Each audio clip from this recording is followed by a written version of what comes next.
It's about time you found dog boots that don't fall off your dog's feet. Why is that? It's About Time makes the best dog boots in the world, and the reason is because I teach you how to properly fit them to your dog. I teach you how to apply them so that they don't fall off, and I also teach you how to care for them for a long life of your dog boots. So I truly believe it's all in the fitting, and the big stores can't possibly train their employees how to fit dog boots, and so when pet owners go in, they typically buy the boots about 1 to 3 sizes too big. And then the boots are falling off and you're searching in the snowbanks for missing boots. You're wasting money. The application.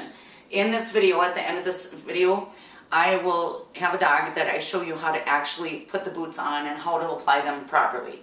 So they're made of polar fleece, one wrap Velcro, which is the best Velcro in the world, and they're made of Tough Tack non-skid fabric, which is neoprene on one side and a mesh fabric on the other side, so you can sew with it. So it's a little bit more water resistant, but anything obviously that you're putting stitches in, unless you can seal up those stitches, it's not going to be completely waterproof. But the one wrap Velcro is amazing. What happens with any Velcro is that if it gets wet and you bring the dog inside, the snow melts, and you don't fasten this correctly and perfectly, what happens is it starts to curl up the opposite way. And so then when the dog walks, it'll catch on the other, front or back boot and unwrap this boot, and you're going to be missing boots. And so that's a simple solution to why people aren't happy with the dog boots that they're buying. So just make sure that you fasten this correctly when you're storing them.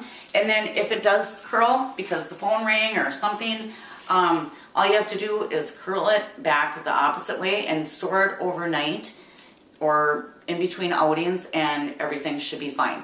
If the dog chews on the end of it because you didn't get the dog boots off on time and the dog doesn't really like wearing them, I make enough extra Velcro, I put enough extra on here that you can just snip a little bit off. So that is how you store the boots. They are machine washable. I don't recommend putting them in the dryer because the Velcro tends to cake up with lint.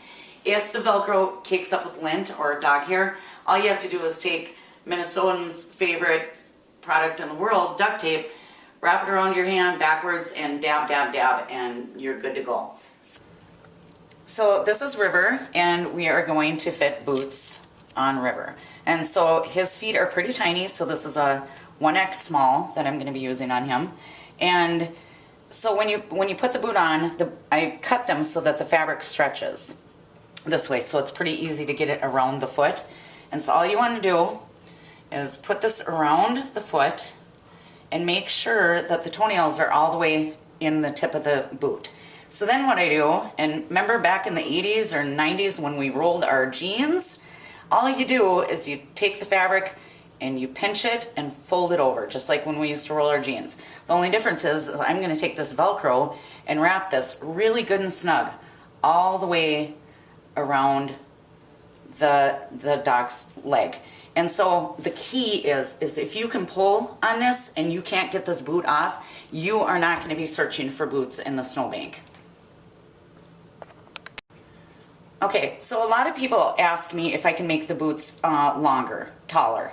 And I tell them no. I mean, I can, but there's absolutely no reason for it. So where you want this Velcro to strap is in between the big pad on the bottom of the foot and the stopper pad that's up on the leg, just a little ways. So you want the Velcro to strap right in between those two pads. And the reason is that every dog on their front and back feet have these two little side knuckles right here. And so if you rub down, the widest part is at the two side knuckles. So if you make the boots so that they Velcro up here, it's going to slide down so that it's here, and then it's going to be like a kid wearing socks that are way too big. And you're going to have all this extra boot hanging off the bottom of the tip of the toes. So what if your dog refuses to wear dog boots, but you still hate seeing them struggle outside? I have had many dogs, and some of them will wear them. My poodle wears them 3 weeks at a time. I never even have to take them off of them.